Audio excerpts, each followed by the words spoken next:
To me, it's sickening. It's almost to the point where it makes you cry sometimes. Why did you do it, Chief? How many of your students have been shot and killed? 63.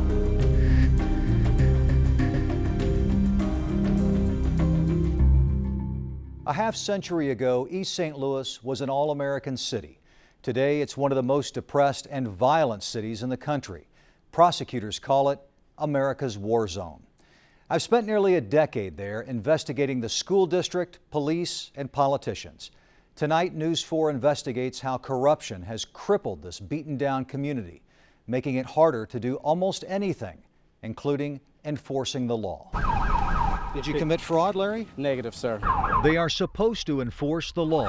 Can I read the warrant to you? But repeatedly. Did you text criminals and warn them that police officers were coming to get them? Police in East St. Louis and the villages surrounding. Sir, can you talk about the allegations against you? Have been charged with committing serious crimes in the line of duty. Mr. Halter, why were you arrested today? I don't know. You don't know. Well, here's your complaint. Why don't you read the criminal complaint? It might have been for sucking your Excuse me? Many of them have bounced from one small-town police department to another, often getting hired because of their connections to a chief or more prominent politicians who are either corrupt or conveniently choose to ignore complaints about their favored cops. Either way, the process of law enforcement is corrupted. We're trying to keep the neighborhood safe. 4 years ago, then East St. Louis Police Chief Michael Baxton showed us how his officers were reducing crime in the city by cracking down on hotspots where they often found illegal drugs, piles of cash, and loaded guns. The key is what? The key is visibility, deterrent, contact with the public. It sounded good, but months later, our investigation revealed many reasons why the department lacked credibility in the communities it served. Our review of court documents showed that 1 out of every 4 East St. Louis officers had criminal arrest records. 4 were convicted of battery or assault. Even Chief Baxton had a mugshot. Chief, I'm asking you if you can explain why you are in this mugshot. I can't explain it. The state's attorney at the time, Bob Haida, told me that he had identified 15 current and former East St. Louis police officers who lacked the credibility needed to be an essential witness in criminal cases. In each case, he told East St. Louis officials in writing about the officers in question. Most of them were still on the police force, actively investigating criminal cases. We were there when a murder suspect was freed because Haida believed the cop who failed to videotape his alleged confession lacked the credibility needed to be a key witness in the case. We were forced, because of the police misconduct, particularly by Officer Perry, to dismiss the case. It's a tragedy. It's a tragedy for the victims, the victim survivors. It's also a tragedy for the citizens of East St. Louis. The controversy over Baxton's management style grew when News 4 Investigates disclosed that Baxton told Illinois State Police they would no longer be automatically included in East St. Louis murder investigations. He claimed he would contact them as needed, then never asked for their help. 15 months later, the evidence in more than 50 East St. Louis murder cases sat in the state police offices, untouched by the East St. Louis Police Department. That is shameful. It's wrong.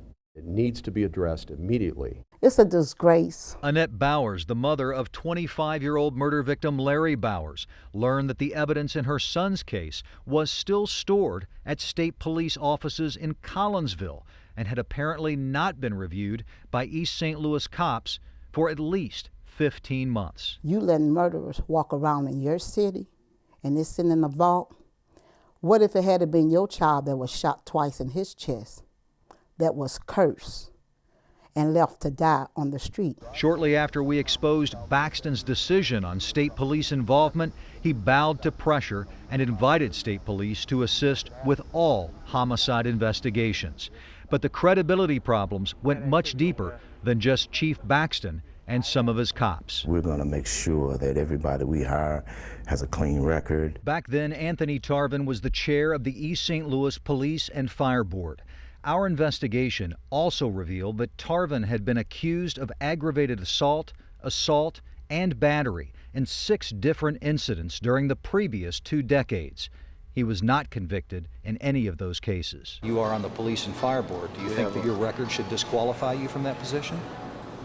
It hasn't. Not long after our reports, Tarvin and Baxton both resigned, even though East St. Louis Mayor Alvin Parks continued to support them. Chief Baxton. Yes, sir. Baxton became the police chief in Allerton, a small village just south of East St. Louis. He had hired his son Michael Jr. as a cop in East St. Louis. He hired him again in Allerton, and this time made him chief of detectives. In Allerton, 2 women accused Baxton Jr. of violating their civil rights and roughing them up physically during police investigations. I got slammed on the hood of his police car several times. So he was actually dragging her across the gravel. Yes, out of her clothes. Out of her clothes? Yes, She was naked. out of her shirt, naked. They also accused his father, the police chief, of failing to properly investigate those complaints. So per my department policy and procedure, I'm not allowed to speak with you. You have to speak with the chief of police. In Allerton, village leaders may proclaim Jesus as Lord, but criminals ran the government, so public officials are often cut a lot of slack. Last year, our investigation found the city administrator and public works director were both convicted felons who had recently served time in prison. Mr. Halter, you're accused of a very serious crime in this criminal complaint. Can you address this? Now, Allerton Public Safety Director Harry Halter is facing a charge of official misconduct. He also owns a tow lot that got the city's impounded vehicles and was widely accused of charging the vehicle's owners ridiculously high storage fees. The men, women, and children that live in these struggling neighborhoods deserve credible law enforcement. We can't break the cycle of poverty. We can't break the cycle of violence. We can't give these kids some kind of chance at a future if there is no public safety. No comment. None of that bothered Allerton Mayor Randy McCallum, who repeatedly supported the public officials who were investigated, charged, and in some cases convicted of crimes. But that's not surprising. Allerton's tolerance of official misconduct goes back decades. The people here loves me. They come by to see me, they call me. They wish I was mayor. Callie Mobley became mayor of Allerton in 1981, serving 19 years in office. After she became mayor, her husband Jimmy got promoted to run the streets department. Federal prosecutors alleged the couple stole more than $240,000 in cash and services from the poverty-stricken village. Ms. Mobley was convicted of tax evasion and served 2 years in prison. I think corruption is a big problem. How do you define corruption? What is corruption? I guess I'm going to use your word that you said, crook. And I didn't like the sound of it, but it's true. I think that we as a people that goes into things like that, I think that we think that maybe we can get away with something. I never wanted to get away with anything. I mean, once they say, you did this and you did that. Up until that point, you were getting away with it. But I always felt bad. You felt bad while you were getting away with it. Yeah. But you kept doing it. I know. So you couldn't have felt too badly. Well, I felt bad. Her story is a lesson of the poor bowing to temptation. Mobley says when she first became mayor, she was making only $600 a month. Then, because she had access to more money and power than she ever imagined, she essentially got the keys to her own kingdom, and she quickly abused the privilege. Because you were breaking the law, you were able to get a better quality of life. But it was wrong.